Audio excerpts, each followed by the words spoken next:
but otherwise, if you'd like to keep your camera off, that's totally fine too. We do ask that you please keep your camera muted just so that we're able to kind of filter out any background noise that may be happening while us facilitators are going through. But just to introduce ourselves from the YouthREX team, starting off with myself. Hi, everyone. My name is Caroline Hummel, and I'm a research assistant with YouthREX. I'm part of our research and evaluation team, and I'm primarily responsible for leading a lot of these evaluation capacity building opportunities, such as this workshop. I also oversee our Ontario Program Evaluation Certificate, which has been recently named to our Program Evaluation for Youth Wellbeing Certificate. So we typically run this in the fall and winter cohorts. So if that's something that you're interested in, I suggest checking that out. But outside of YouthREX, I'm doing my PhD at Brock University, and a lot of my research focuses around program design, implementation, and evaluation in the sports sector. That's really where my true passions lie. So certainly heavily involved with evaluation, both through my work and through my research. And it's a pleasure to be here today to talk about something that I'm very passionate about. So I'm going to pass it over to my fabulous colleague, Robin, now, who will give you a little bit of an introduction into herself. Hi, everyone. Thank you so much for being here today. My name is Robin Tonbadzian. I'm located in downtown Toronto, and I am a research and evaluation associate at YouthREX. I've worked as a recreation supervisor at the City of Richmond Hill and led research and evaluation projects focused on helping youth with sight loss participate in sports and play opportunities. So I'm excited to talk a bit about program evaluation with you guys today. And I'll introduce myself. Hi, everyone. My name is Irene Duakesi, and I'll also be a facilitator for today's workshop. I am a research and evaluation associate at YouthREX, and I mainly support with the youth support programs that we'll talk about in a bit, where we provide consultations and different evaluation supports to youth organizations across Ontario. But I'm also very passionate about working with young people in the community. I also do some STEM programming, specifically in Etobicoke, and as well as I've done some youth research in previous capacities. And so I am very passionate about youth work, youth research, youth evaluation, and I'm really excited to be here as well to speak to you guys about different ways that you can implement evaluation in your work. Awesome. Thanks so much, Robin and Irene. So before we even get into the presentation and into our workshop specifically, we want to recognize that we are all coming together in this virtual space and that we are all tuning in from different lands. So we encourage you all to take a moment to reflect on how you came to be on the lands on which you live and work. And we invite you to learn more by visiting the Native Land website and to share your personal recognitions in the chat box. But for us here at YouthREX, our provincial office is located at York University, which occupies the traditional territory of many Indigenous nations. The area known as Takarano has been taken care of by the Anishinaabe Nation, the Haudenosaunee Confederacy, the Wendat, and the Métis. It's now home to many Indigenous peoples, and we acknowledge the current treaty holders and the Mississaugas of the Credit First Nation. This territory is subject of the Dish with One Spoon Wampum Bill Covenant, an agreement to peacefully share and care for the Great Lakes regions. So again, because we all are tuning in from different areas, we invite you to take a moment to reflect on the land on which you are situated. And if you feel comfortable, please share that in the chat as well. So here is our agenda for today, folks. So this webinar is going to be 2 hours long, and we are splitting it into 4 parts with a break halfway through. First part is going to be walking you through a little bit behind what we do at YouthREX, and then focusing on program development, which I will be leading that part, because before we even get into evaluation, we kind of have to have programs that are developed to evaluate. Once we talk about how to develop our programs, I will hand it over to Irene, who will be walking us through program evaluation. Once we have that understanding, we will take a 10-minute break and then reconvene, and Robin will lead us through data collection and analysis with a specific focus on some more of those creative youth-friendly strategies that expand outside of your typical survey and interviews. Because here at YouthREX, we are a youth-focused organization, so we want to share some of those tips and tricks when doing evaluation with youth specifically. And then finally, I will take things over again at the end, and we will talk all things data visualization. So, how do we share our findings with our stakeholders, whether that's internally, externally, or both? And then I'll even do a quick little walkthrough of Canva. So for folks who may not have used Canva before, how to really use it to help with your reporting of your evaluation findings and to visualize that data. And then we will wrap up by covering some additional resources to help support your continued learning around program development and evaluation, as well as, of course, offering some space for some Q&A and wrap up at the end. I will say too, while it's on my mind, that questions might come up through the duration of this workshop. I kindly ask that if you do have questions to save them for the end, just because you'll see that we'll be doing a lot of activity with the chat box specifically. So questions may get a little bit lost in the chat box. So if you do have those questions, we would love to answer them. Just try to keep them for the end, please. But just to get started, a little bit about YouthREX and who we are and what we do. So here at YouthREX, our vision is an Ontario where shared knowledge is transformed into positive impact for all youth. And we aim to accomplish this through making research evidence and evaluation accessible and relevant to Ontario's youth sector. And we do this through three main avenues. So our first one is our knowledge exchange. Our knowledge exchange team works really hard to curate a ton of amazing resources for our knowledge hub. And these resources are aimed at helping stakeholders like yourselves increase their learnings around evaluation and even some non-evaluation specific things as well. So examples of some of those knowledge products include things like infographics, evidence briefs, research summaries. We even have audio and video content as well. So I highly recommend that you check out our Knowledge Hub. Next is Learn by YouthREX. And this is where we offer those capacity building events, such as this workshop. We also offer more general webinars and online certificate programs in SkillUps, such as the one I mentioned previously, which is our program evaluation for youth wellbeing certificate. And finally, as Irene touched upon, we have our youth program supports, and really our youth program supports teams here to provide customized evaluation support for individuals such as yourself. So whether this be helping you create your logic models, actually developing your data collection tools such as surveys, to doing your reporting, we are here to help you with that. And this is just a snapshot of our Knowledge Hub that I just talked about. Again, highly recommend that you take a moment to check it out after this workshop because it has a ton of amazing resources, all free to you.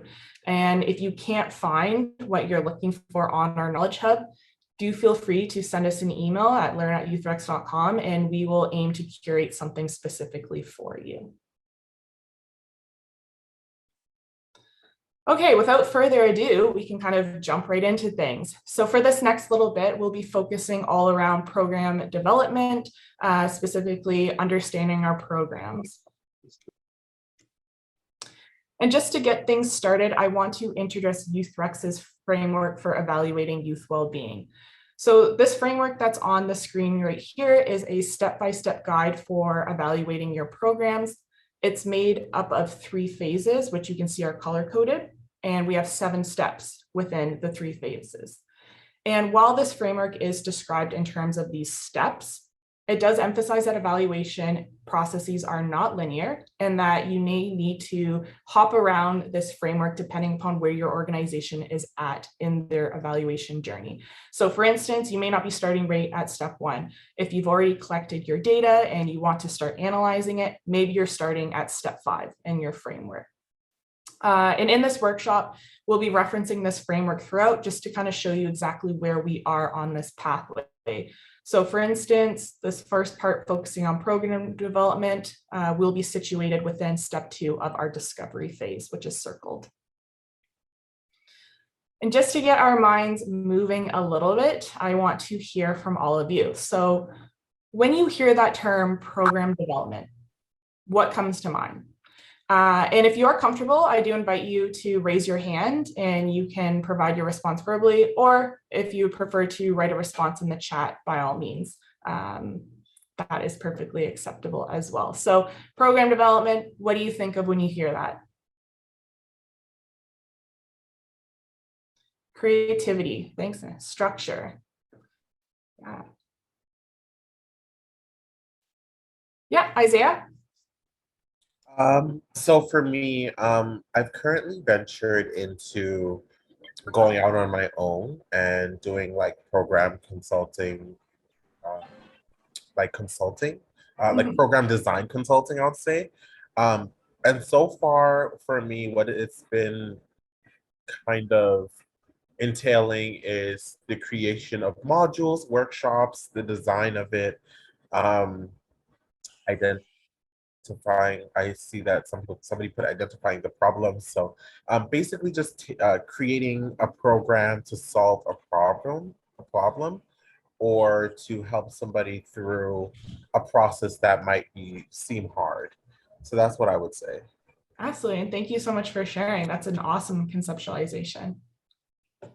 And just taking a peek in the chat too, relevance, theory of change. Yeah, theory of change definitely involved in that. Growth, I love that. Shared leadership, absolutely. Building perhaps collective purpose.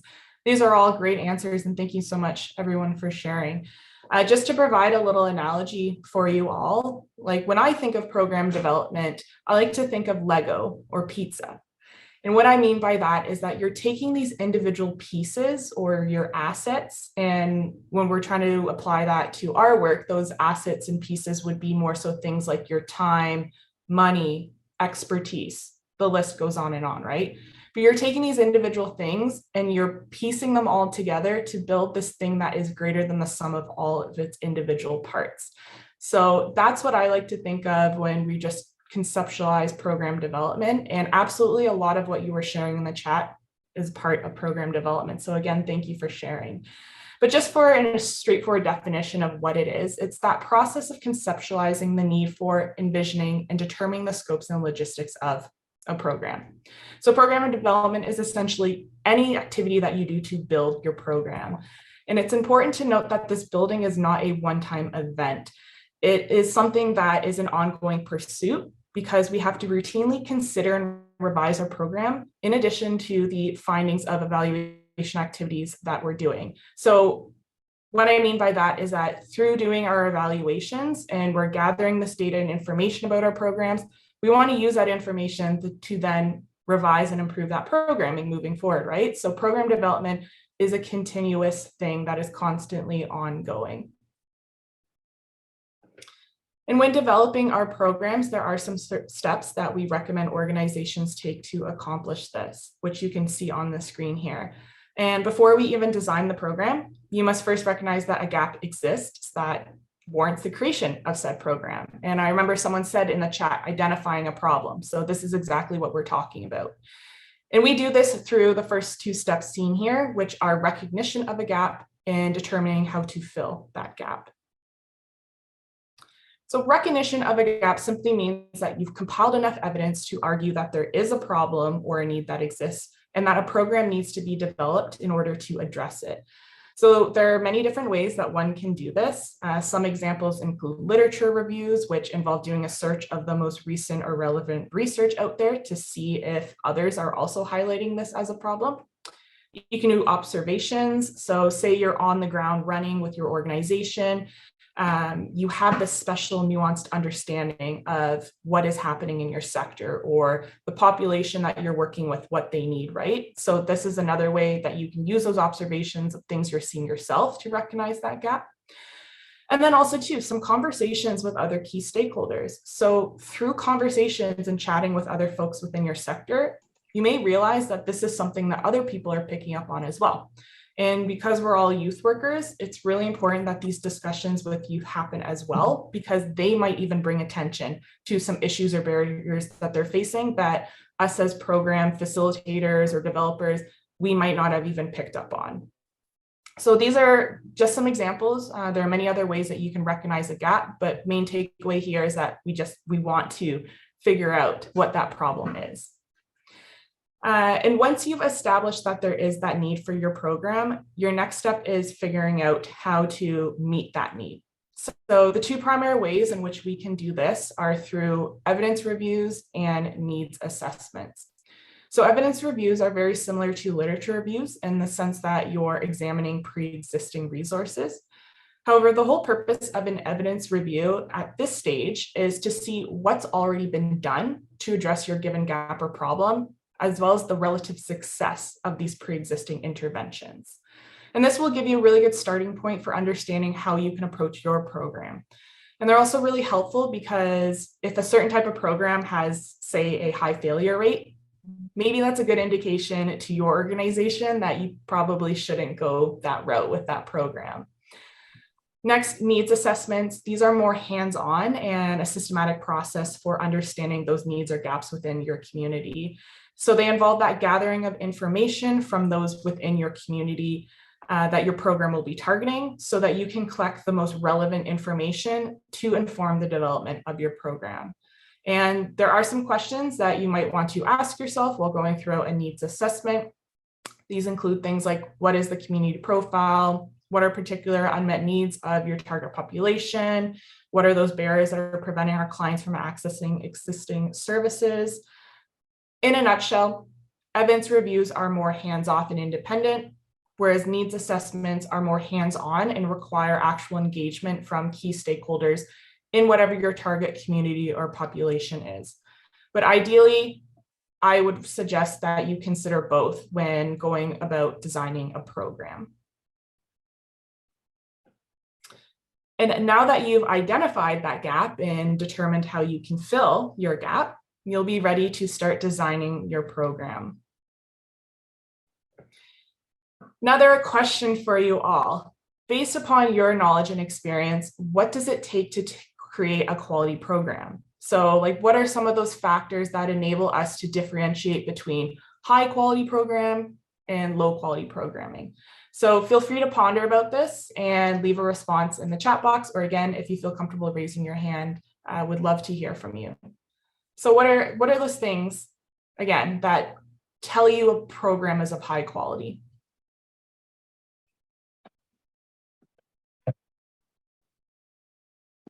Knowing the target audience and their needs, yep.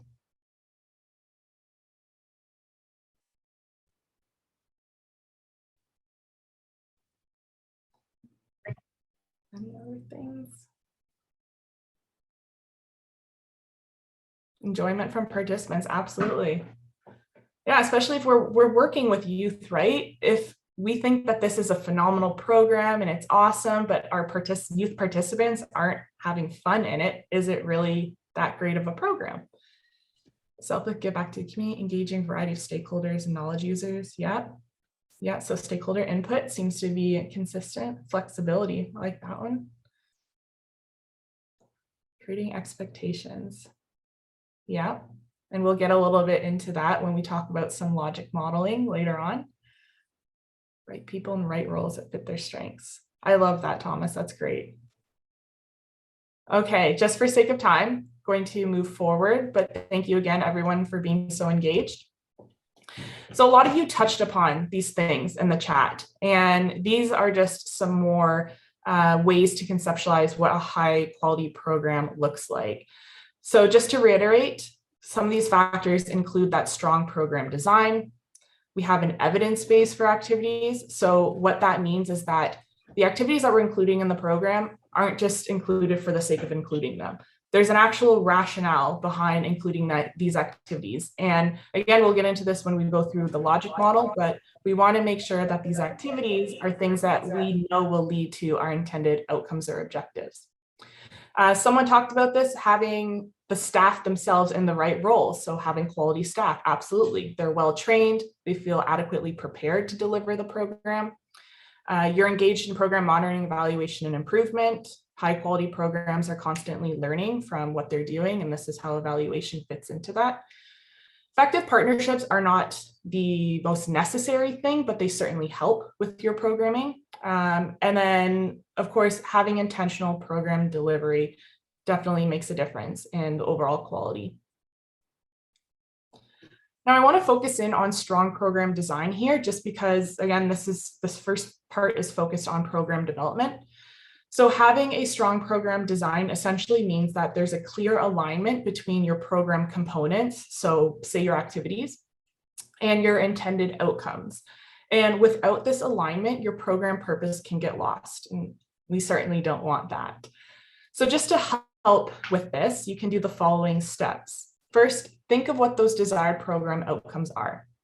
Next, design your activities to meet these outcomes.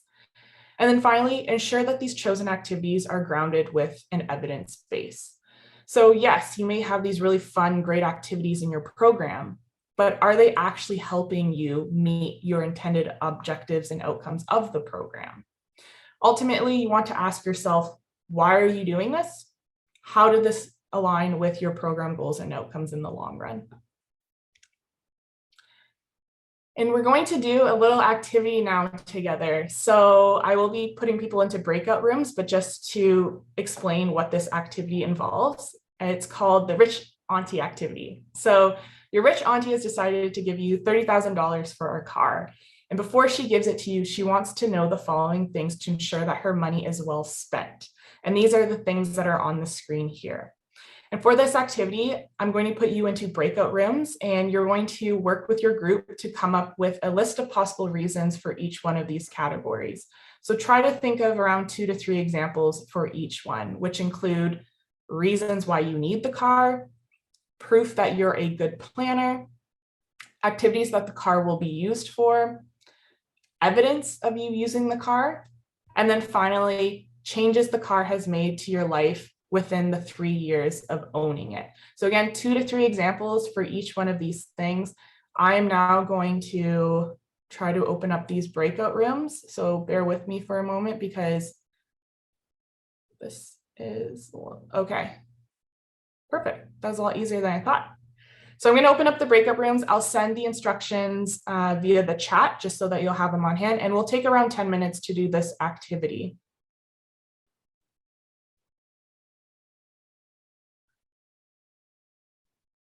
So you should get an invite shortly to join your room. So please do that. And then once everyone's joined, we'll get ready to go.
Great.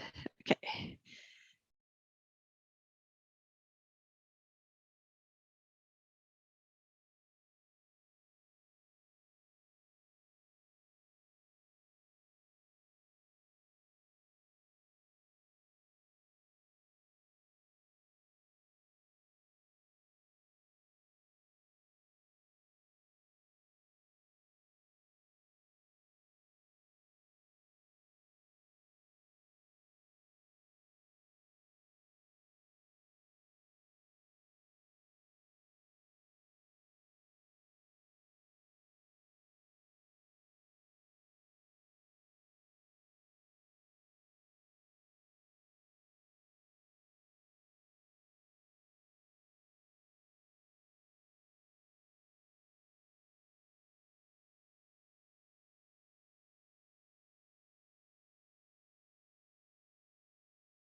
All right, we'll just let everyone trickle in back from their breakout rooms. I hope that the discussions were rich and I'm excited to hear about what people came up with for this activity. And if you're just joining now, we're in the middle of doing an activity that's on the screen here. And we want 2 to 3 examples for each one of those categories, those bullet points listed. So I think folks had up to 60 seconds to join back in. So again, we'll just wait.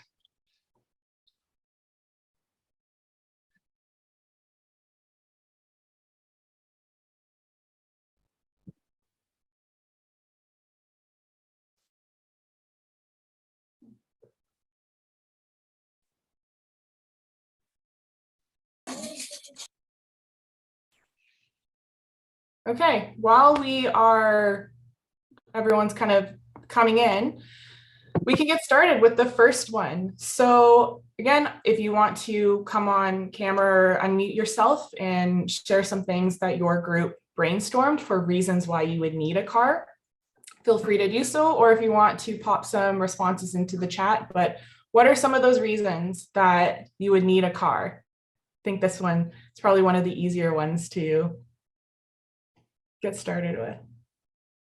Get to work, yeah, absolutely. Going places, move things, yeah. That's an interesting one. I didn't even think of that one. Car is an extra form of income. So thinking about if you were to do Uber Eats, absolutely. Flexibility, yeah. So yeah, flexibility to go places, perform job duties, yeah. Absolutely, health and safety reasons for sure, right? That definitely helps. Safety, yeah. So, ease of mobility. Great. Yeah, so absolutely, like these are some things that we can do for needing a car. These are some reasons, right? So like getting to work, taking family to medical appointments, or just general safety, like having that access to a vehicle to be able to go somewhere. If you have children, taking them to their activities. These are all excellent reasons, so thanks for sharing.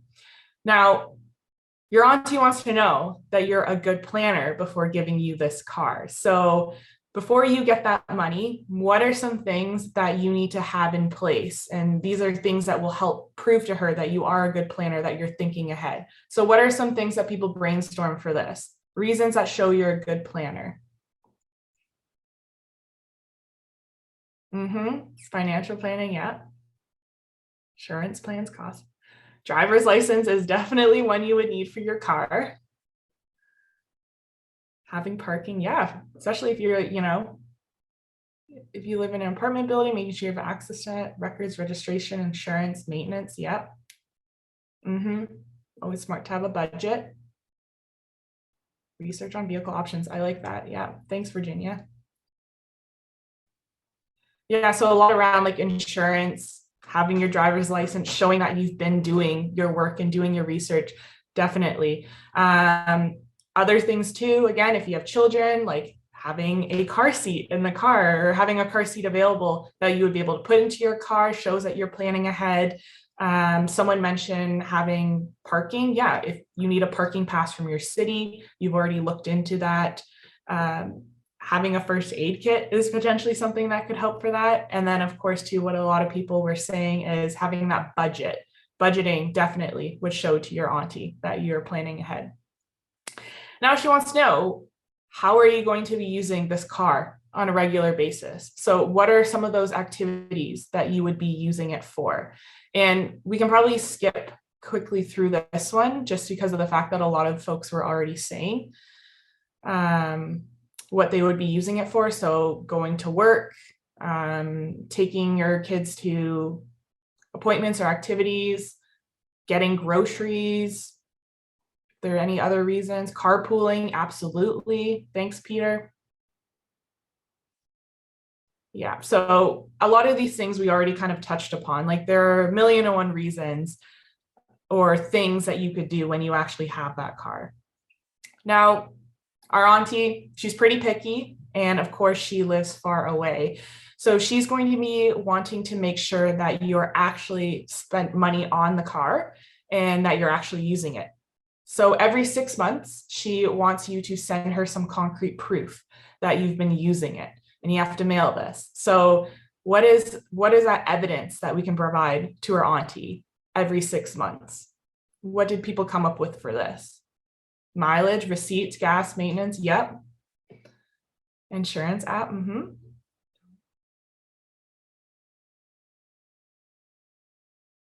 Absolutely. Pictures, yeah. Photos, activities you did with the car. Yeah, that's, if you took it to go on a road trip somewhere, taking a picture in front of the sign of the place that you drove to. I think as Holly said, she's in Nova Scotia. So taking a picture in front of the Welcome to Nova Scotia sign, that could be something.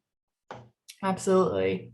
Yeah, and other things like gas receipts, parking stubs, those insurance forms that you gathered, these are all things too. Now, finally, last question. She wants to know the difference that this car has made within 3 years. So what are some things that people thought for this? Like how could you tell your auntie that this car has made a significant impact in your life?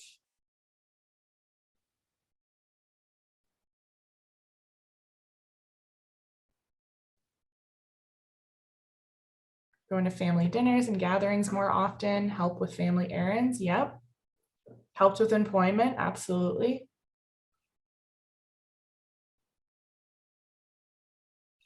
Any other things that, you could say to her or show her that, hey, this car, your investment really paid off. This made a tremendous impact on my life within 3 years. What are some other things? Let's see if someone can come up with one more thing. Yeah. Thanks, Holly. Yeah, so promotion at work due to excellent attendance and productivity. Children are getting better grades and are doing more activities in school. Your family members, like your parents, are healthier and more relaxed because they're able to make more of their appointments thanks to you driving them to.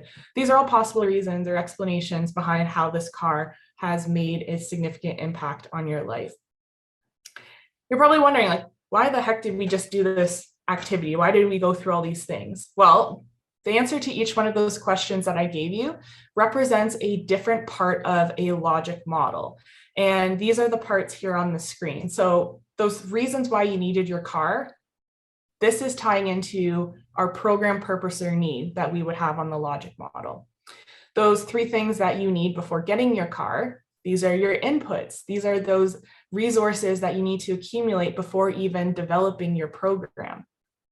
What the car will be used for. These are our activities. The evidence that you're going to send to your auntie every 6 months. These would be our short-term outcomes, like those quick kind of hitters that happen within the span of a couple months that provide us proof that our program is working.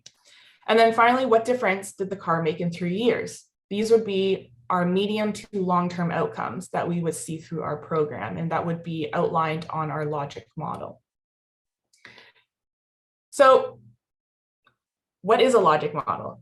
Well, logic model is just another way that we can be sure that we're being intentional about our program design. And it's just a great strategy to use to accomplish this. But more specifically, a logic model is defined as that picture of how your program works. So those theories and assumptions that are underlying your program. And your model essentially provides you with the roadmap of your program, highlighting how it's expected to work, what activities need to come before others, and how desired outcomes are achieved.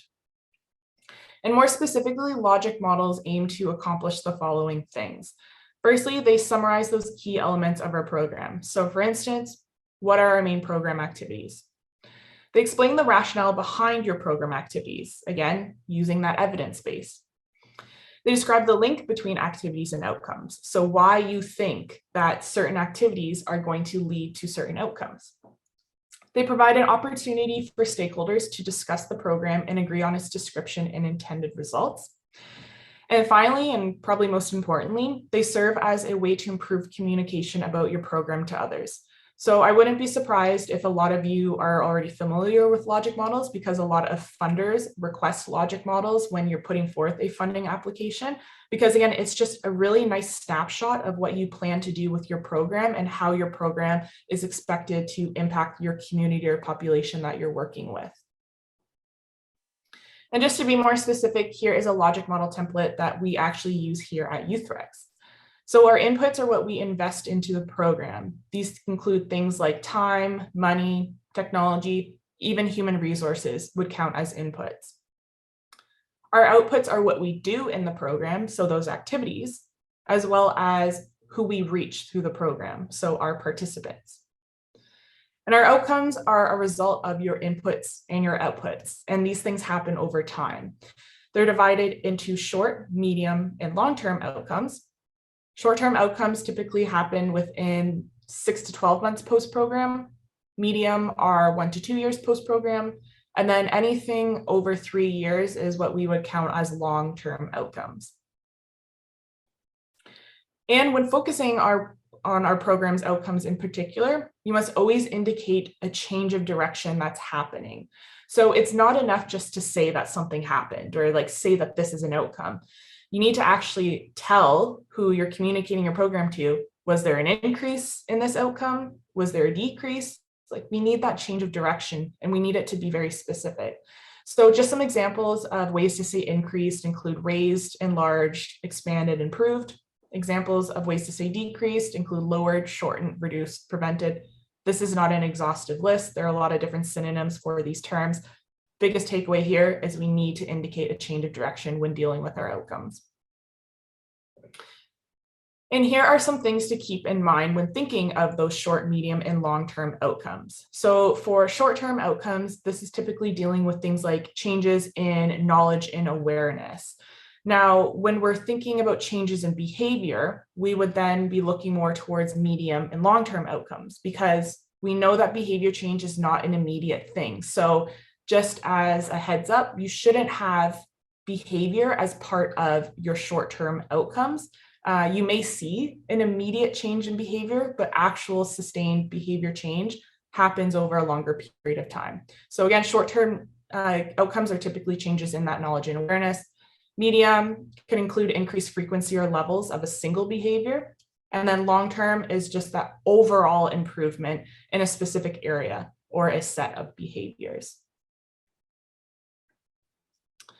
And just to summarize, logic models are beneficial for a variety of reasons. So firstly, they build consensus and clarity among your staff and other stakeholders about your essential program activities and expected outcomes. They help identify opportunities for program improvement. They spell out the beliefs and assumptions about your program that help to rationalize why, again, you chose certain activities over others. They assess your program's likelihood of success and identify those factors that might impact the success of your program. And finally, they increase our understanding of program performance by clarifying the sequence of events from inputs through outputs through outcomes. And logic models connect directly to evaluation because they provide that description of our program that guides the rest of our evaluation process. More specifically, logic models help us match evaluation to the program. So as Irene will be going through in this next part, there are different types of evaluation that you can do. And depending upon what you're hoping to look at through your program, this is going to then dictate which type of evaluation you're using. Logic models also help us to know what and when to measure. So again, are you interested in more process-related outcomes, or are you interested in or outcome-related outcomes, or impact is another type of evaluation that you could do. And finally, it helps us focus on that key important information. Really, ultimately, logic models just provide that really nice snapshot visual tool of your program that can help in the rest of the evaluation process. So that's it for me for this first part. I'll be popping back on at the end to go through some data visualization, but I will now pass it over to Irene, who will be going all through program evaluation. So I'll stop sharing my screen, and Irene, feel free to hop on. Perfect. Okay, perfect. Thank you, Caroline. So now that we all have a good understanding of how we develop our programs and why it's important to have that understanding of your programs, we'll talk more about evaluation. Okay, so like Caroline introduced, YouthREX, we use this evaluation framework around evaluating youth well-being. And so for this section, I'm really gonna focus in on step 3, because before you actually do your evaluation, it's really important that you plan and focus on the evaluation. And so before I get into that, we just want to hear from the group what you guys think of when you hear about program evaluation. So if you could share a word, a phrase, any imagery that comes to mind in the chat about what you think of when you hear program evaluation. Listening, learning.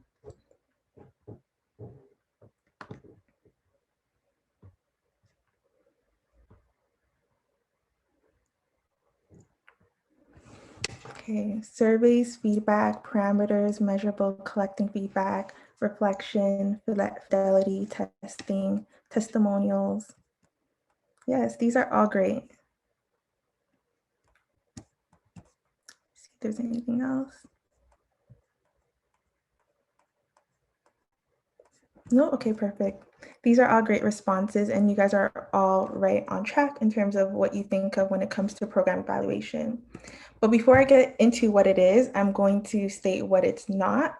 And so program evaluation is not an assessment of an individual or staff performance. You are trying to understand the scope of how your program is actually functioning.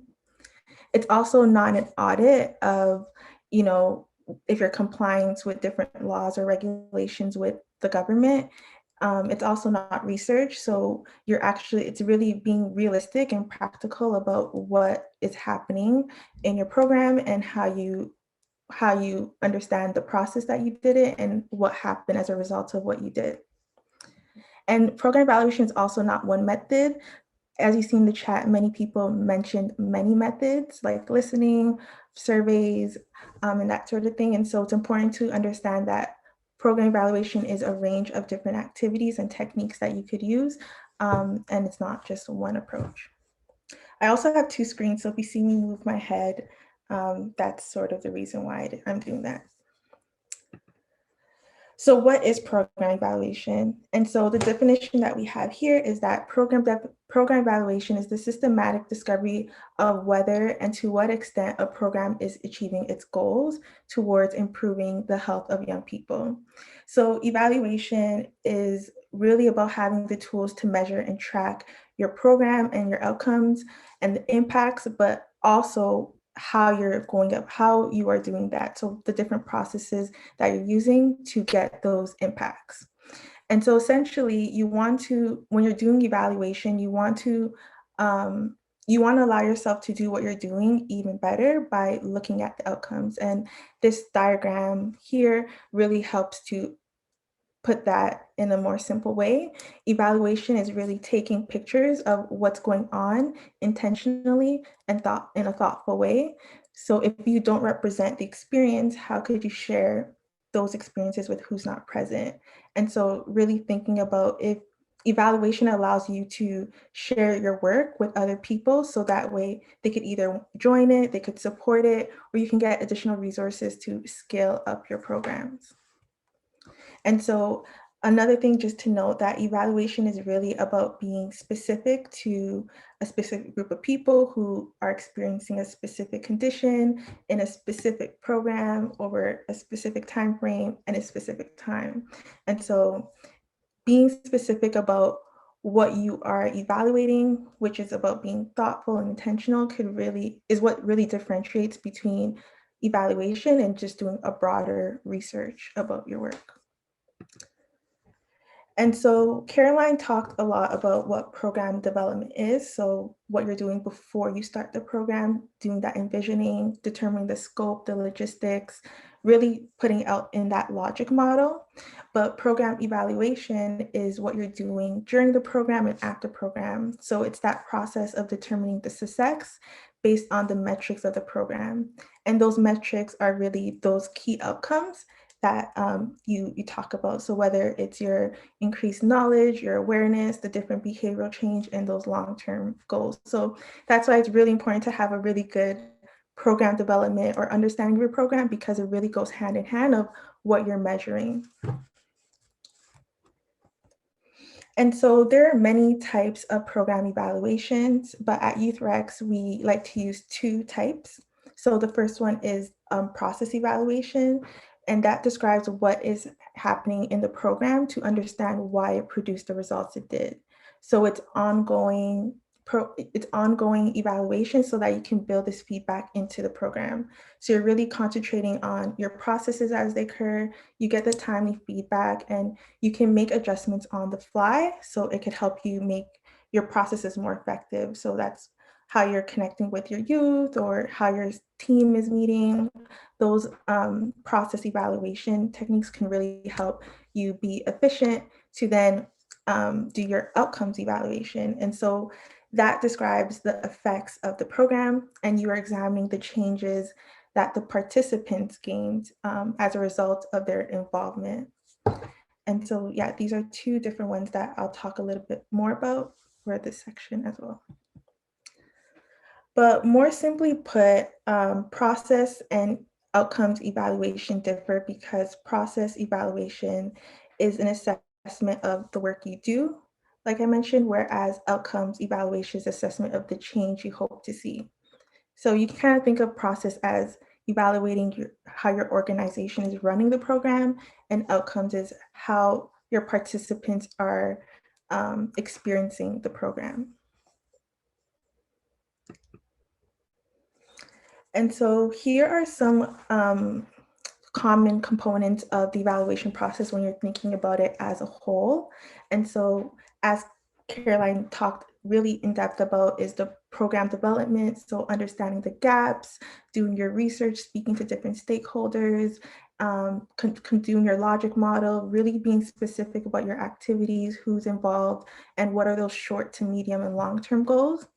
And then you want to focus in on your evaluation questions. So that's really being specific about what part of your logic model that you want to evaluate. And I'll talk a little bit more about what those evaluation questions could look like. And then you want to decide on your methodology. So are you going to do surveys? Are you going to do focus groups? Are you going to do something more creative, like an art-based approach? We'll also talk about more about data collection, analysis, interpretation, and mobilization. So essentially, once you gather this data, how do you process it? How do you interpret it into what your program's actually doing? And how do you mobilize that into the changes of your program, but also in general with the youth sector or your particular fields. And like I mentioned, we'll talk more about these last 4 points in detail in the last 2 sections. But I'll kind of speak more to how you focus in on your evaluation. So that's step 3, where you are creating your questions. And so it's really important to determine what is the most meaningful questions to ask and the most appropriate design to implement what would produce the most valid and reliable data that would then answer the question that you set forth for the evaluation. And so again, everything is about being intentional, from the design of your program to how you select your questions, because those questions will then trickle down to what methods that you decide to use. And so I'll quickly go over, like I mentioned, some examples of process evaluation questions, as well as some outcomes evaluation questions. But just to remind you, process evaluation questions are about what is happening in your program on an ongoing basis. So here are some questions that you could potentially ask. What is your program's reach? So how many people are being reached in the program? What is the profile of those youth participants? So what are the demographics of the youth that you are reaching? Are the youth satisfied with their experiences in the program? Were there any barriers or common problems when you were implementing the program? How were those barriers addressed? And so as you are asking these questions, you can then, be able to make changes as you are still conducting the program to better reach more participants, better satisfy them, and reduce barriers for how your program is being implemented and how, or the challenges that people may be experiencing either conducting or participating in the program.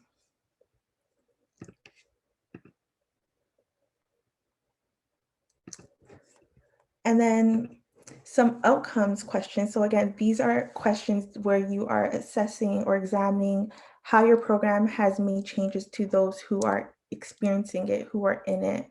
And so here I have two examples about questions you can ask in relation to social relationships or education, but these questions ultimately will be very specific to the type of program that you're running. So it could be, so for instance, when it's about building social relations, you can ask, what effect does the program have on a youth's sense of social belongingness with their peers? How does the program contribute to the development of relationships or social bonds for youth? If it was more of an educational program, you could ask, how does your program affect youth's attitude towards education in terms of homework completion, attitude towards school, or their attitude towards teachers? Or you can ask, how does the program improve academic self-efficacy? And so as you see, these questions are very specific to how the program resulted in changes in youth's awareness, attitudes, behaviors, etc.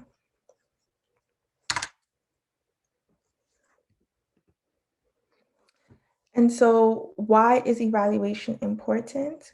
For one, you want to ensure that scarce resources, so like money, time, energy, and expertise is applied in the most fruitful way. So if you are having that logic model and you know what outcomes you want to achieve, you will be very intentional and very efficient in how you are allocating all your different resources.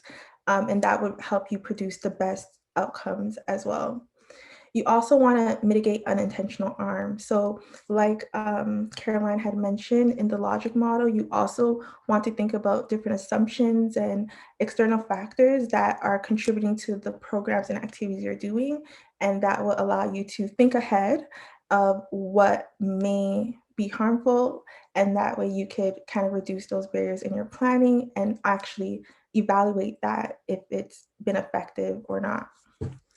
It also helps you model your success and change and share your cautionary tales with other people.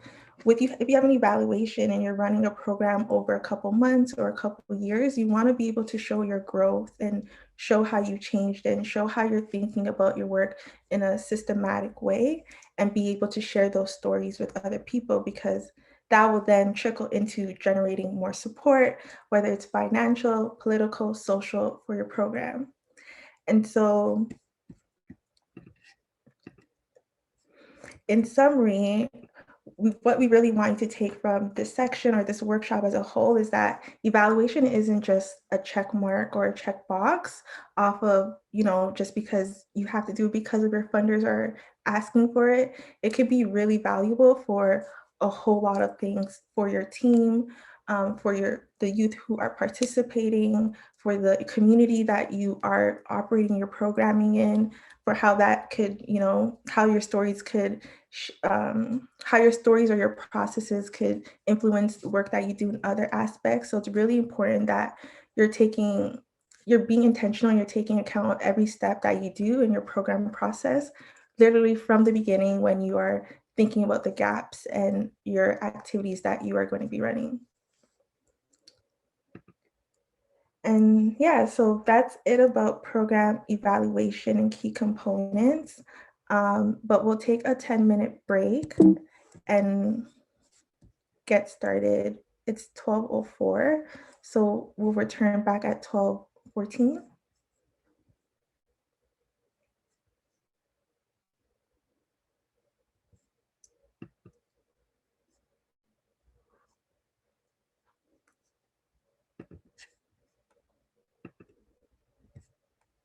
Yes, we'll start at 12:14. So take a nice body and mind break, and we'll get back with data analysis and collection.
Okie doke, guys.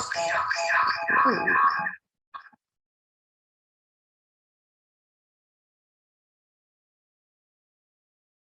Sorry about that. Okie doke. So the time is now 12:14. So I'm going to begin. Alrighty, so welcome back, everyone.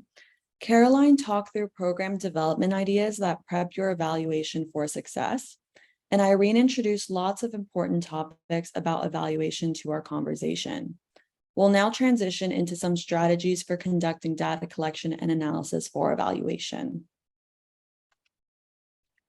So far, we've covered steps 2 and 3 of our framework. For this part, we'll be situated in the last 2 steps of the action phase, which are step 4, collecting evidence, and step 5, analyzing, interpreting, and animating evidence. Okay, so to get our minds moving a little bit after that break, I want to hear from all of you. When you hear the term data, what comes to mind? What do you think of? What feelings do we experience? Let me know in the chat. And as we did for Caroline and Irene's sections, if you feel more engaged by turning on your mic, please feel free to do so. I saw math as the first thing. Love that. Oh, someone said exciting. That's awesome, Holly. Numbers. Yeah. Excel.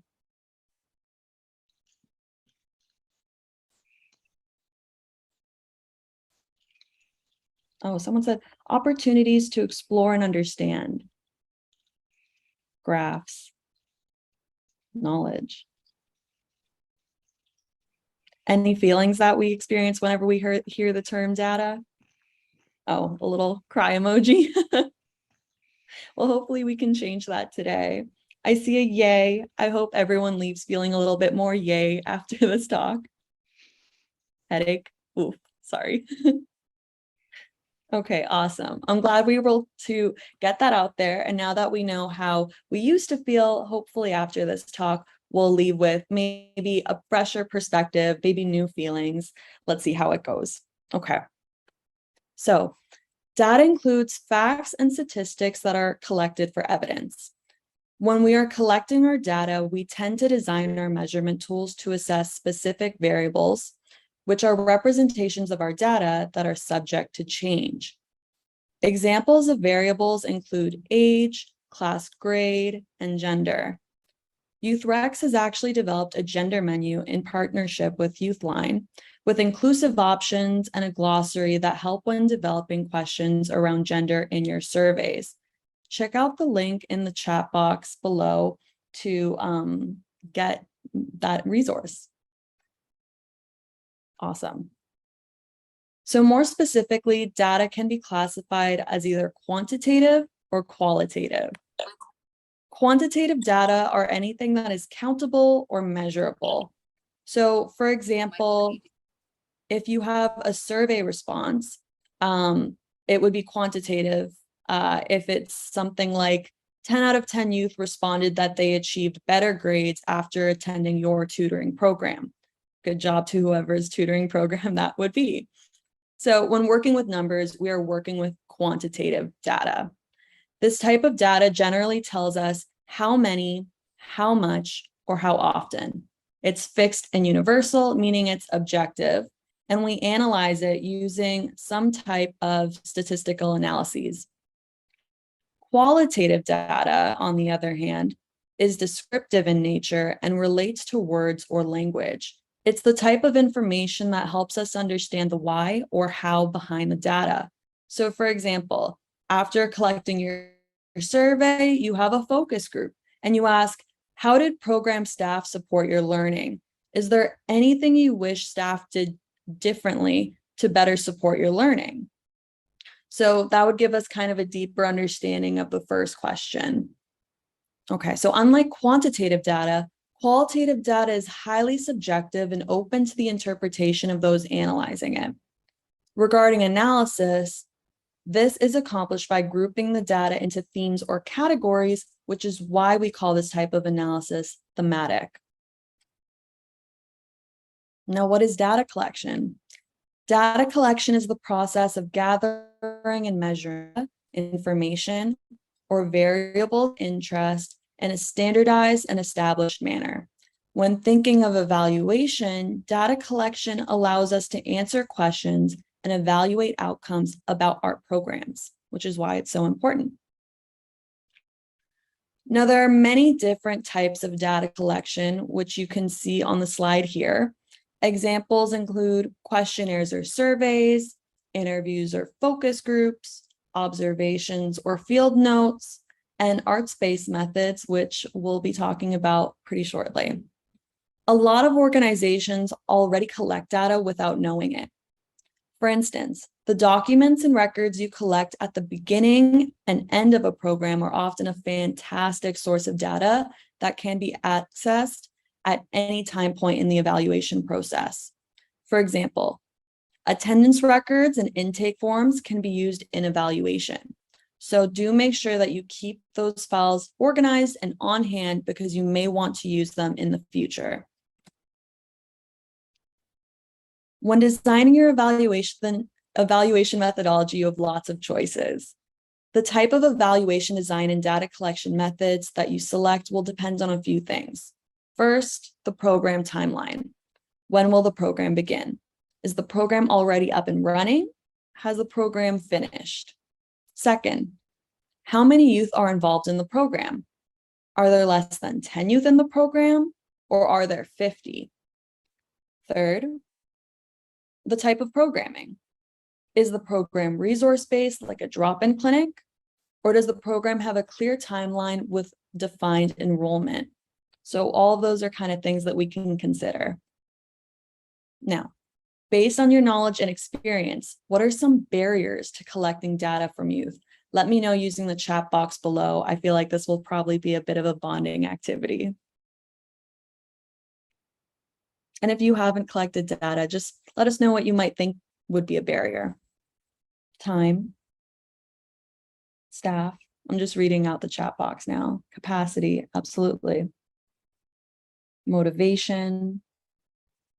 Adults using language that youth are not used to, absolutely. And yes, unwillingness to fill out surveys.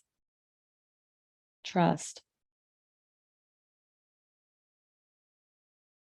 And trustworthiness. I like that. This one's awesome as well. Lack of technical skills. Examples, using spreadsheet, databases, etc. And consent. Follow-up, absolutely.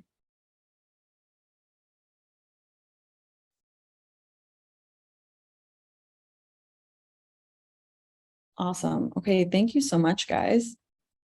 So those were all fantastic responses and certainly barriers that we often face when trying to collect data from youth. Because this workshop series is catered towards youth organizations, I want to take some time to discuss strategies for overcoming these barriers and being able to effectively collect data from youth. On this slide are examples of strategies you can use for the different types of evaluation that we discussed in part 1 of this workshop. These activities are more catered towards younger youth. As a reminder, process evaluations would involve collecting data while the program is running, whereas outcome evaluations would have data collected typically at the end of the program. For process evaluations, examples of youth-friendly evaluation strategies include collage or ship to shore to collect data from your youth. I think a lot of people here have heard of the game Ship to Shore and have played it with their youth. So collages are pretty straightforward. They ask youth to select images and words from magazines that express how they feel about the program. And then you get a nice visual representation of kind of how youth feel. And that can even be a starting point for further evaluations later on. Okay, awesome. And then the ship to shore activity is a really fun movement-based evaluation strategy. Kids seem to love it too. You'll need a space to complete this activity and enough room for the youth to run in. What happens is youth start in the middle of the space, and each side of the room is designated as either yes or no, but we call it ship versus shore. So they're pirates. Okay, so once you understand the instructions, you'll start to ask them yes or no questions about the program, and they'll start running to opposite ends of the space. Once you track how many youth are on either side of the room, have them come back to the middle and ask another question. Do this until you've gone through all of your questions. And this is what the color by questions activity looks like, which can be used for both process and outcome evaluations. It's a handout where you are asking youth to color the images on the page in response to yes or no questions. As you can see, each yes or no has a different color youth can choose from. This activity is super inclusive for youth who do not speak English as their first language or who live with developmental and or learning disabilities. So please keep this idea in your toolkit. Now, the activities I just went over are obviously catered more towards younger youth. When it comes to older youth, so thinking adolescents to young adults, we can still use your standard evaluation methods, like surveys and interviews. In fact, you can still use these for younger youth. But if you're having a hard time collecting data, sometimes it is worthwhile getting more. But back to our older youth, like I said, you can use the same measures that you would with adults. Personally, if you are going the interview route, I find focus groups to be tremendously helpful because youth are amongst peers and sometimes feel more comfortable opening up and sharing in a supportive environment. However, older youth are fully capable of completing surveys too. The biggest issue when trying to collect data from older youth is not necessarily the method of data collection. This demographic benefits greatly from incentivization, which is why I have incentivization is key here. If you want a high response rate, you need to explore ways to encourage youth to want to respond. Some examples of ways you can incentivize data collection are giveaways or entering their name into a draw for a gift card, partnering with their school to provide volunteer hours or credits for participation, and food provided at the focus group. The options are truly endless and depend on what your capacity is like at your organization. However, if you're finding that you're struggling hearing from youth, do look into incentivizing data collection.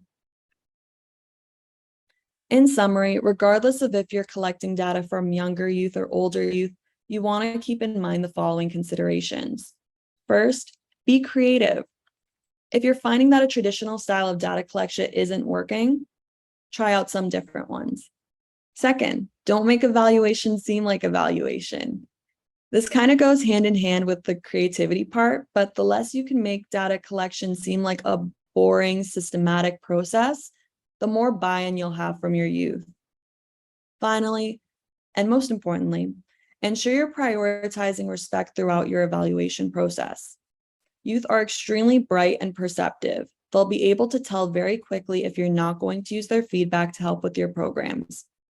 If you're asking for their feedback, ensure you are being intentional about using it. This is how you can make sure you're respecting their time and effort in the evaluation process. So next we'll be talking about data visualization and mobilization. So I'm going to stop sharing and Caroline will be leading this next part of our discussion.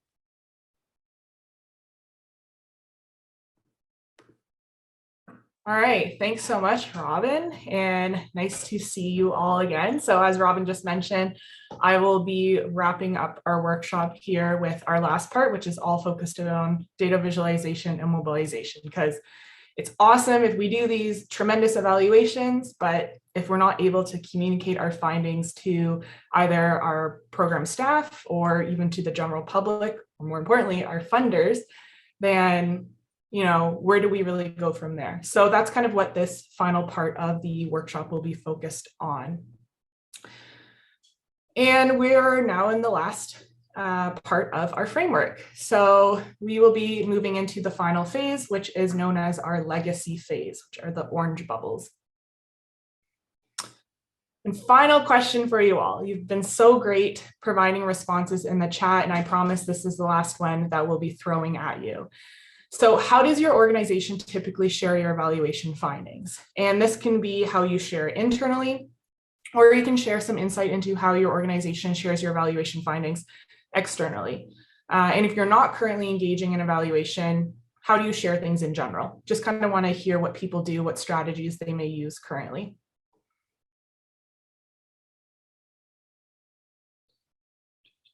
Presentation, yeah, reports are huge. Knowledge through networks, social media, mostly just with our funders. And I recognize that that's the reality of how a lot of this goes, and how evaluation in general typically goes is we do it to fulfill funding requirements. Totally get that. Infographics for external, absolutely. And we'll be actually going through that in our media articles, funders, murals. Oh, I'd love to hear a little bit more about that. Learning session. Great. So it seems like a lot of you are already engaging in sharing and mobilizing your findings some way or another. So some of what I talk about here might be a little bit repetitive, but regardless, still good information to know. But just circling back to that legacy phase that I talked about, I want to kind of define what that even means. So our legacy phase is where organizations learn from the evidence that they collect and share their story and impact of their program with their stakeholders.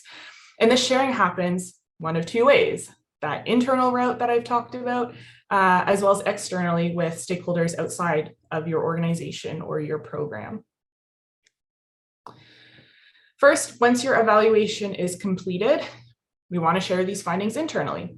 So some steps that revolve around sharing these findings internally include starting with your evaluation results. So looking at those results, what did the data tell us? What are we seeing?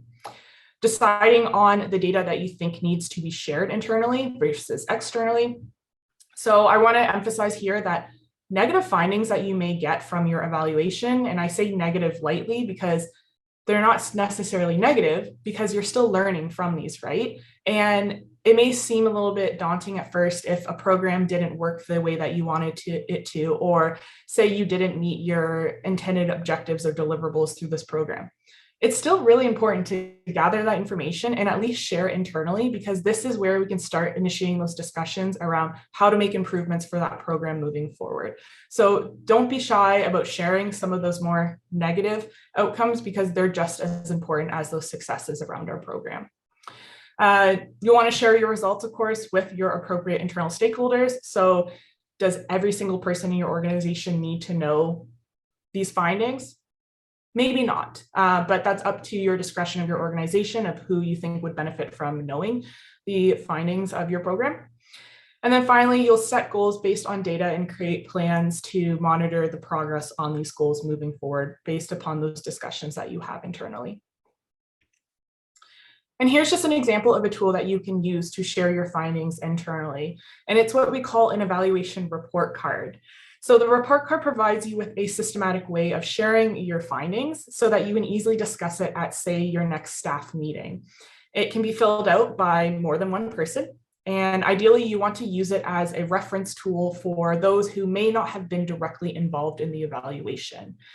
And really, these report cards just provide a nice summary of what happened and where work still needs to be done for the future, including, again, how you can improve your evaluation as well. So it's not just the program sometimes that we need to make adjustments to, it's how we approach our evaluations as well.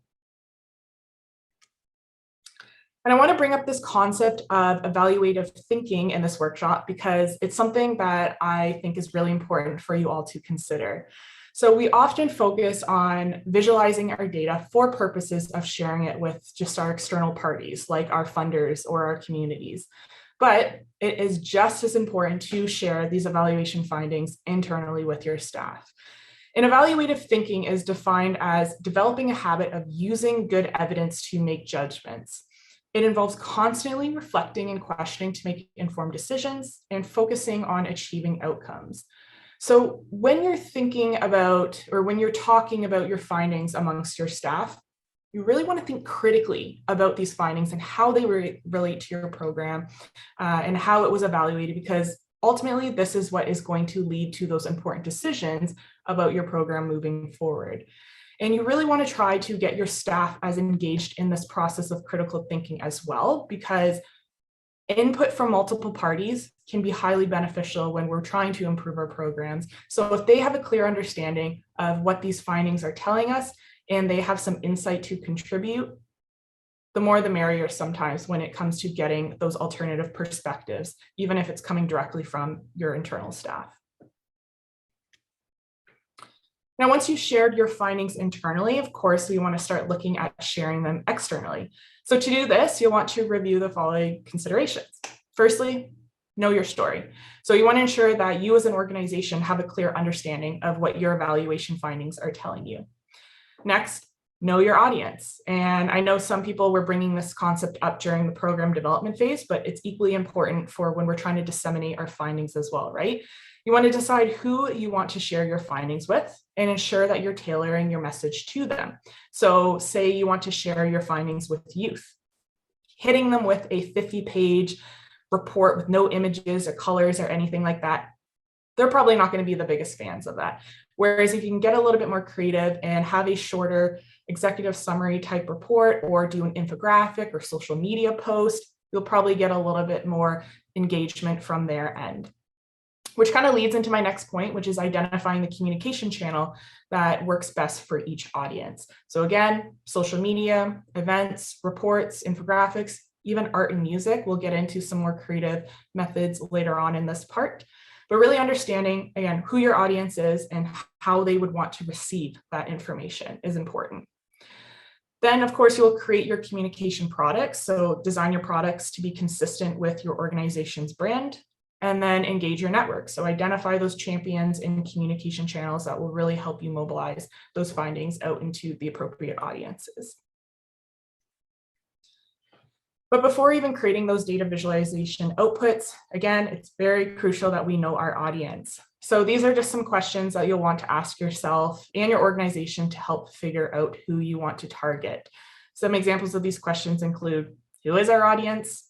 What's the main story we want to tell them? What data do you have that you can use to help them understand your story? And what format that your audience is most likely to engage with? Like, what is that? And I really love this quote by Anne Emery, where she says, data visualization comes down to two techniques, simplification and emphasis.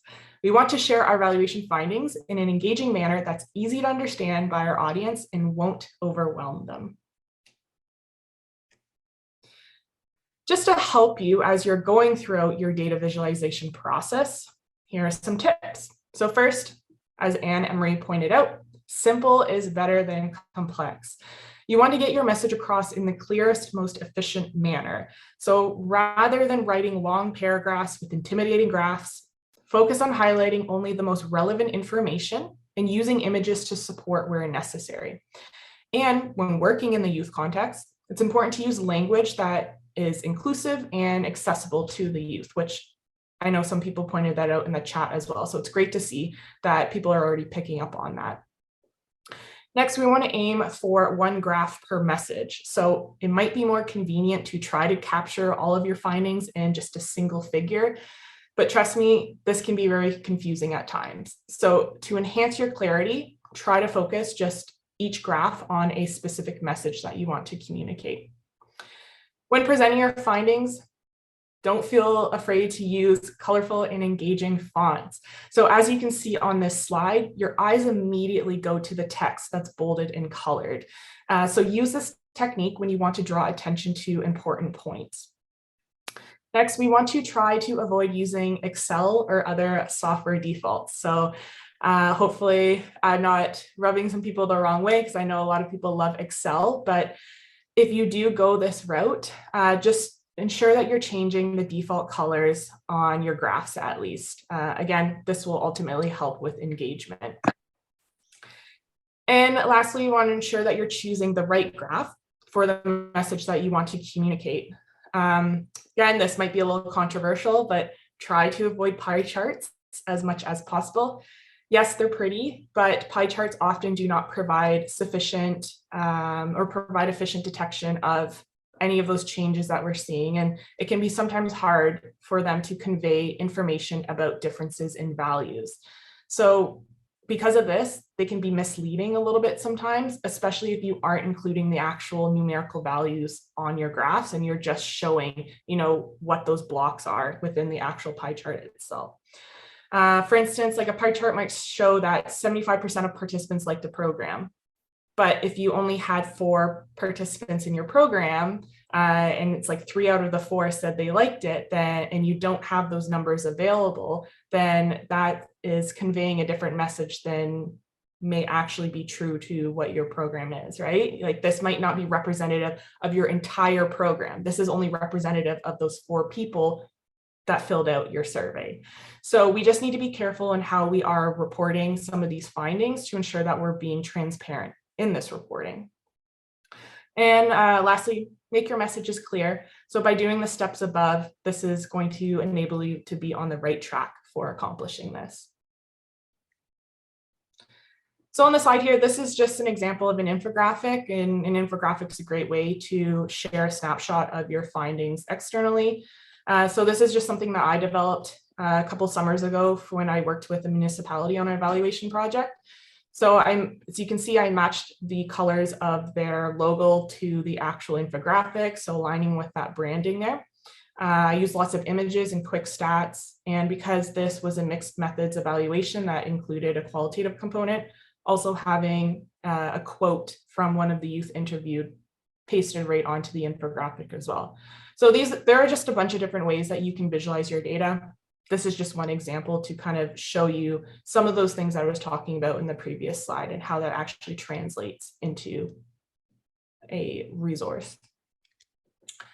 And I'm going to now go through a little bit of called a Canva tutorial. It's more so just a walk through Canva so that you can see how to actually start putting some of this or how to even design like an infographic like I did. So I have my example here on the screen. So some of you are probably already familiar with Canva, but for those who aren't familiar with Canva, it is a really awesome software that you can use to design things like your reports. A lot of people usually use it for social media because they have templates for like Instagram posts and things like that. But I love it for their reports. So when you go and make your account, which I should also say is free, you can make a free account on Canva and have access to all of this.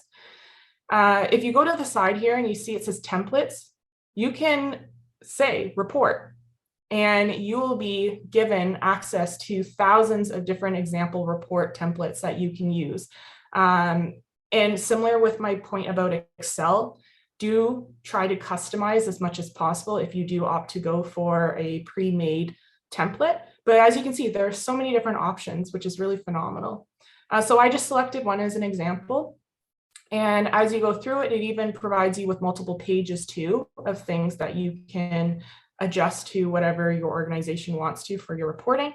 But just starting off with our front page here.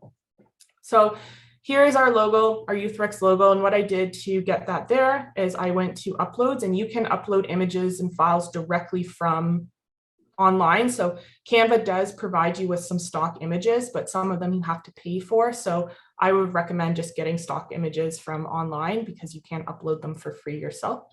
And what I really love about Canva is that when you're trying to change things and align with your branding and the colors and things like that, it's pretty smart. So I want to change, say, this color block right here to match the colors in my YouthREX logo. So I'm going to click on it. And then I'm going to go in this upper left corner to click on color. And you'll see that it takes the colors that are from my logo and automatically provides them right here so that I'm not having to mess around with color wheels and try to give my best guess of like, oh, is this color matching what my logo's colors are? Canva takes it directly and does it for you. So you can see this is orange is a little bit different than the YouthREX orange, but I want the YouthREX orange. So there we go. It aligns with exactly what our color is. Or say I want to change this over here. Same thing. I want this to be aligned with our green color. Easy peasy. And then also, of course, too, you can play around with the different fonts, depending upon what your preference is. And then if I wanted to, for this next page, add a little bit of an image, something to make it pop a bit more, you can click on an image and it will be added directly to the page. And then I can move this around how I want. I can move the text around. This is just a kind of really quick overview of using Canva, but if you are looking for software outside of Excel to really communicate those findings and in a pretty and engaging way with lots of images and colors, definitely recommend checking out Canva. It's a really powerful tool for mobilizing some of those findings. So I'll transition back into my PowerPoint now.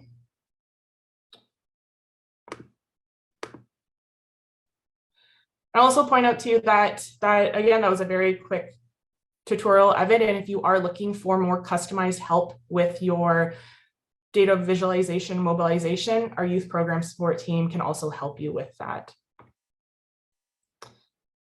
And just to kind of wrap up with some final creative ways to visualize your data, here are some other examples of things that you can do.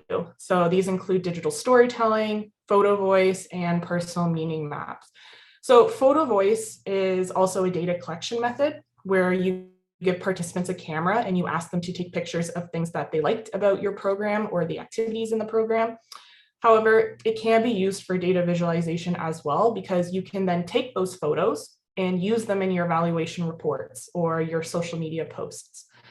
Personal meaning maps are very similar. The only difference is that you ask participants a specific question about your program and you have them kind of draw their responses on a piece of paper. Again, another visual tool that you can use. So for instance, maybe your question is, what did you like about our program?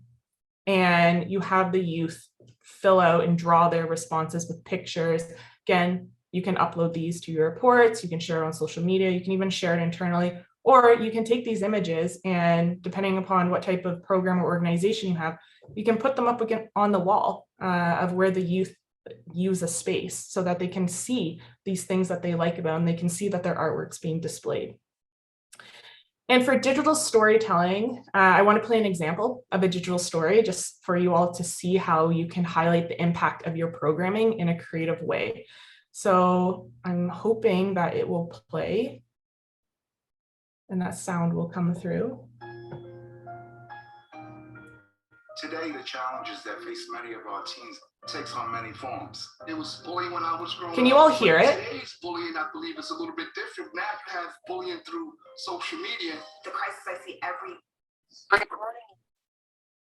Okay, perfect. Sorry, I'll go back to playing it. is that teens want to drop out. 1.2 million young people will leave high school every single year. The teen crisis in America is real. It's really tough for young people in this community.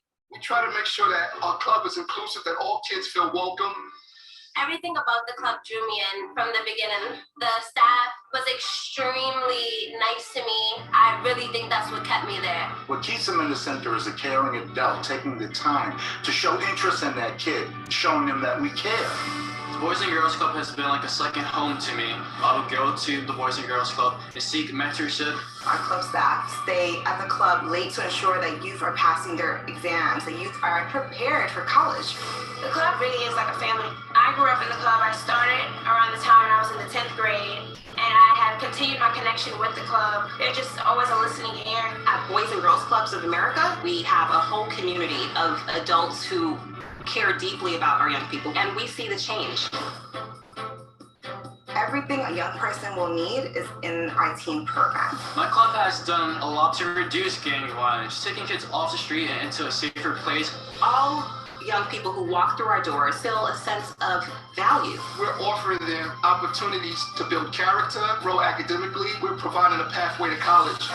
Through a program at the club, I was able to apply for a scholarship, helping me getting into college. I have 2 scholarships from Boys and Girls Club that helped me tremendously, and I wouldn't be there without them. With many of our teams, we are trying to work with them on career readiness to prepare them for the world out there. This club gives these teens an opportunity to be successful. This is why we're in this work. The club empowers our young people, and every young person I meet does change my life. Somebody could come from nothing and be somebody. That feels good. I am not a statistic. I am the next generation. I am the future.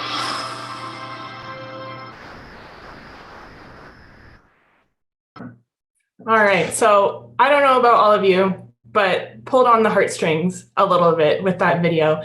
And this video was created by Boys and Girls Clubs of America. And as you saw in the video, they used testimonials not only from staff, but from youth who were program participants themselves to emphasize the impact of their program on the lives of youth. And they highlighted some of those outcomes and things that their program has achieved. So it's just a really creative way. And I recognize that Boys and Girls Club has a lot of capacity to be able to develop something like this. But if this is of interest, developing a video of your program to really translate some of those impacts that it has on your community and actually having the youth involved in the process of creating a video like this can be a really cool experience for both you as staff and for your youth as well. And just one thing to point out about digital stories is they should be 2 to 5 minutes maximum. So the point is just to capture those key elements without turning it into a longer movie. All right, so in sum, visualizing your data and sharing your evaluation findings is important for a variety of reasons. Some of these include increasing access to funding opportunities, of course. We know this is very important. Connecting with other stakeholders or organizations in your sector. And one often overlooked reason for the importance of visualizing data is improvement of accessibility. So especially if you work with youth or individuals where English may not be their first language, you want your findings from your evaluation to be easily understood by them as well if you choose to share your findings externally. So using things like pictures and videos, summarizing your main findings is helpful for this versus publishing, say, a lengthy evaluation report that can be hard to read. Just something to keep in mind. But through building these networks with others, we can continue improving and using evaluation as a powerful tool for change within the youth sector.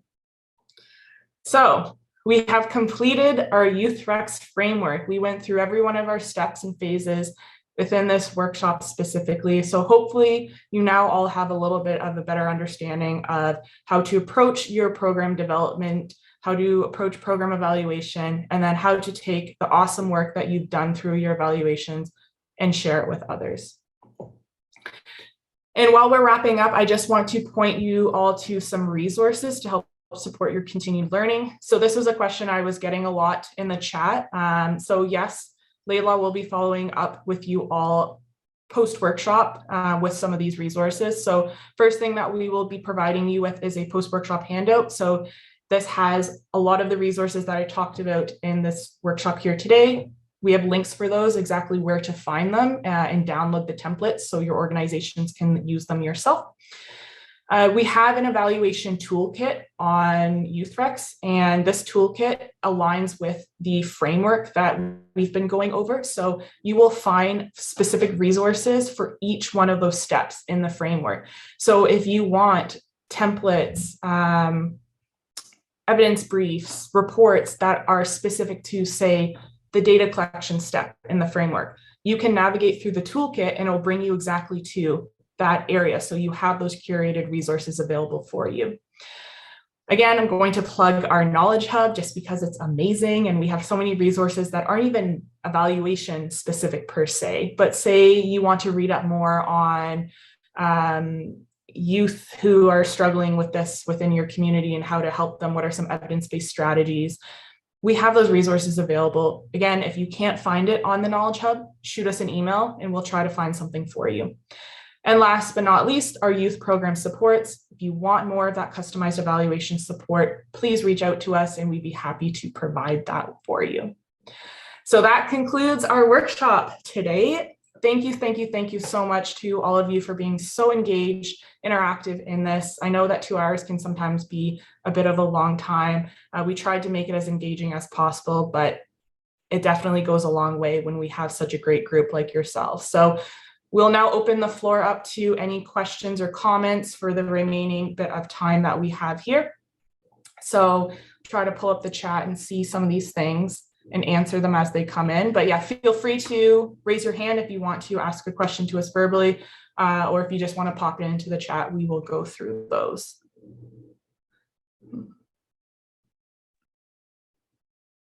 Okay, so we'll start with your question, Virginia. How do you recommend approaching collection of permissions or consent? This is something also too, I made a note that I wanted to bring up to talk about the difference between consent versus assent. So when we're working with youth, you can collect what we call an assent form. So anyone under 18 fills this out. So essentially what it is a consent form, but you receive the consent through the youth's parents. So when you're doing any one of these activities, you want to make sure that you have their consent, but you can get this through their parents by creating that assent form. So the parents can give the consent on behalf of their child. So when you're doing the Shift to Shore photo voice personal meaning maps, absolutely want to make sure that we do collect that assent before doing those.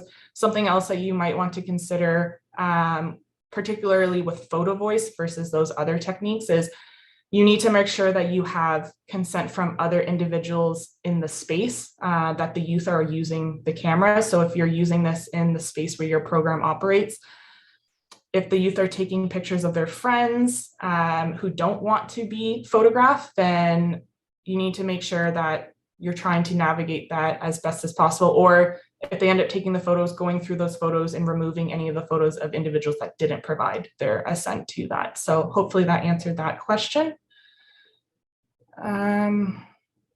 Marcus, data integrity and accountability. What is your understanding of the frequency of data analysis, visualization getting adjusted to meet the target? What is your understanding of the frequency of data analysis? I'm not entirely sure what you mean by that question, Marcus. If you want to provide a little bit more context in the chat, or if you want to unmute yourself, would love to answer that for you. Or Robin or Irene, feel free to jump in on any of these questions as well too.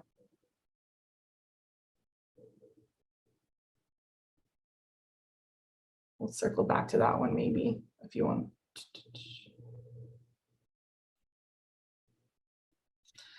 Oh, Marcus just added more to the chat. So this is about honesty of data figures, meaning if some results fail to meet targets when agencies adjust the figures. Or the calculations to reach the targets to a donor, for instance.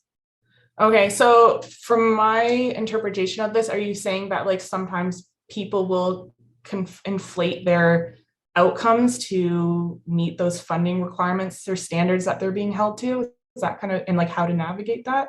Is that your question?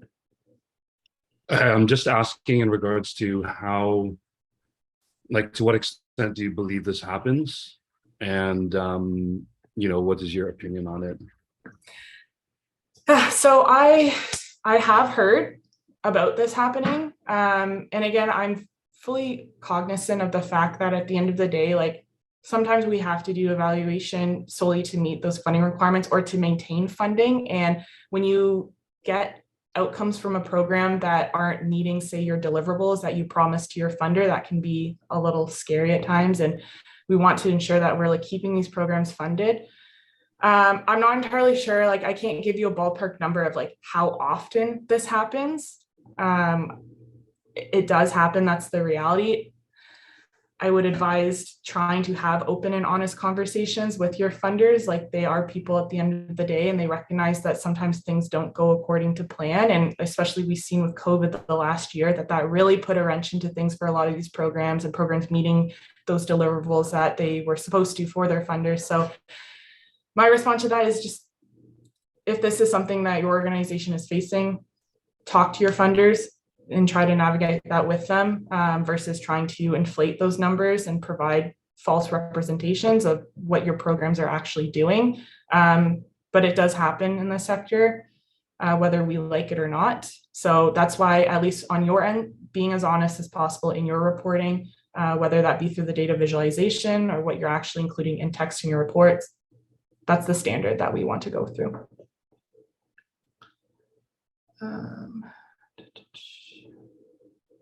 Sorry, I'm just trying to go through the chat. We have a question from Michelle about age of consent and how to balance children and youth wanting to participate, but their parents not wanting them to consent? Yeah, that's definitely tough. So if they are under the legal age, from my understanding, it's 18, I believe, or it might even be 16. If they're under 16, they have to have parental approval. Like you have to get consent from parents.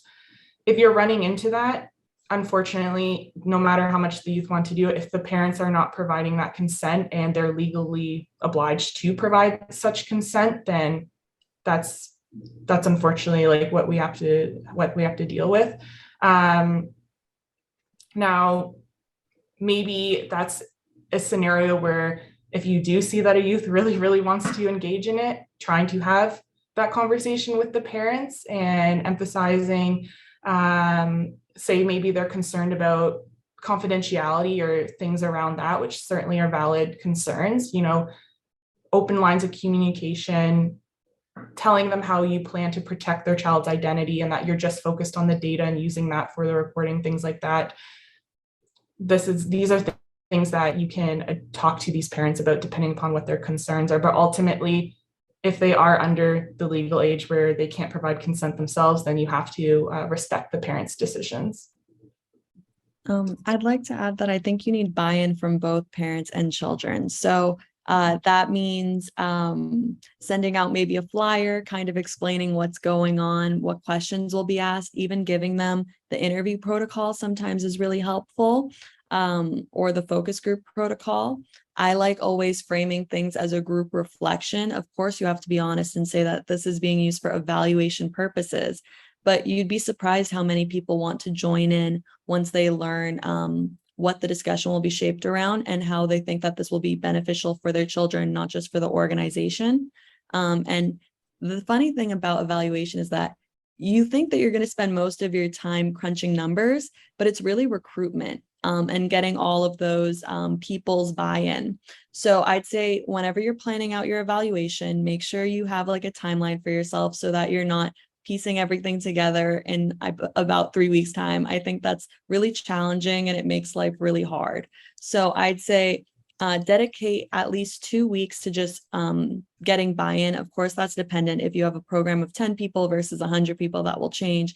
But make sure that you're calling parents, or if you're working with younger youth, being present during sign out so that you can answer any questions that pop up, or just advocate for the research itself, being a point of contact. That was a long spiel, sorry. No, but definitely that's a great answer, Robin. Absolutely. Like ultimately with anything in life, the clearer you can be with communication and the more prepared going into that communication, the better, right?